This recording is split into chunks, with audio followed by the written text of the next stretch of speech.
Cita-cita dapat diujarah dapat.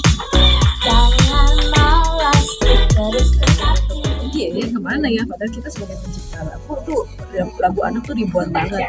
Akhirnya di situ kita berinisiatif untuk kita we have to do something. Jadi saya membuat bintang kecil ini awalnya dari situ. Nah dari situ kita mengadakan riset dan ternyata mendapatkan 82% ya anak-anak Indonesia ini nggak lagi mengenal tentang lagu anak, seni dan budaya Indonesia. Dan itu kan mereka sebagai pemimpin kita nantinya akan memimpin bangsa kita dengan budaya apa gitu.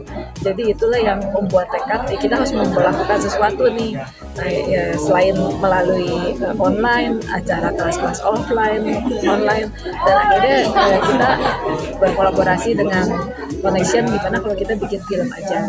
Dan kebetulan banyak teman-teman yang support, jadi dari teman-teman koreografer, teman-teman ada teman-teman investor dan lain-lain juga mereka sangat support dengan proyek ini. Dan jadi kita optimis lah kalau kita bisa membuat sebuah film yang bikin anak-anak melek dan kembali. Optimis boleh-boleh aja kan, tapi faktanya sekarang ini anak-anak Indonesia udah tahu seperti itu kan. Kira-kira strategi apa nih agar film ini disukai gitu? Kita nggak usah bicara profit ya, tapi orang datang ke bioskop buat nonton film ini aja udah apa strategi kita ya pasti awalnya itu dari ngegongin lagu-lagunya dulu. Jadi kita ada 14 lagu yang akan kita rilis, dan itu dari situ kita akan mencoba menarik peminat anak-anak itu coba mengenal lagu-lagunya seperti yang dua tadi itu. Lewat apa? Melalui berbagai platform. Kita juga akan ada rencana untuk promosi ke radio-radio juga untuk lagu-lagu tersebut, dan sekalian memperkenalkan proyek ini. Siapa penyanyinya? Nanti rahasia lagi. Artinya penyanyi baru atau memang yang sudah punya nama? Ini penting juga. Ada yang udah ada nama, ada yang baru juga. Jadi film ini merupakan suatu media yang benar-benar bisa mengenalkan untuk anak-anak itu ya. Karena seperti lagu-lagu film-film musikal anak yang lalu seperti Petualangan Sherina, Laskar Pelangi, dan mereka kan anak-anak itu mengenal lagu-lagunya itu dan belajar dari situ. Ya sedikit aja, mungkin benang merahnya atau bocoran sedikit aja. Artinya ceritanya tentang masa lalu, masa kini atau apa ya kira-kira? Sehingga begitu optimis banget. Ya, ceritanya tentang kehidupan kita sehari-hari. Jadi sebenarnya menyentuh setiap orang, gitu. Apa yang terjadi sama kita dalam keluarga, tapi dilihat dari sudut pandang anak.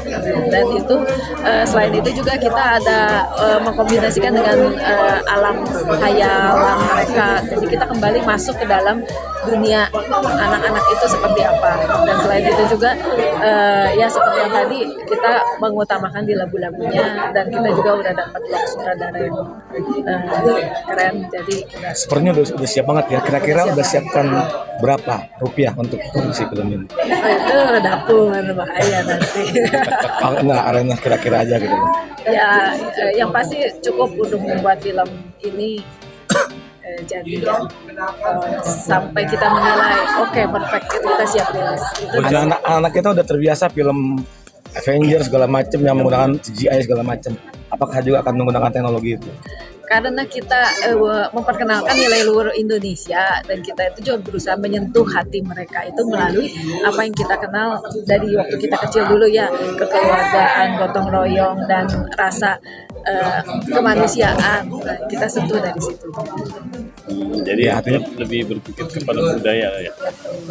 Jadi sama sekali tidak akan menggunakan teknologi canggih untuk film ini ya? Pakai sedikit mungkin, tapi enggak full. Ada rencana nggak sosialisasi ke sekolah-sekolah SD ada. untuk seperti itu, paling nggak paling untuk mengenalkan budaya? Betul. Rencananya bagaimana itu? rencananya untuk the casting dan audisi itu sendiri kita kan masuk ke sekolah-sekolah, dan kita juga emang di tanggal 9 dan 10 Desember itu kita akan ada festival musik dan budaya anak Indonesia, dan itu berkolaborasi dalam film ini juga. Jadi ada spill bocoran sedikit, emang ada adegan di festival itu, dan promosinya juga kita memasuki.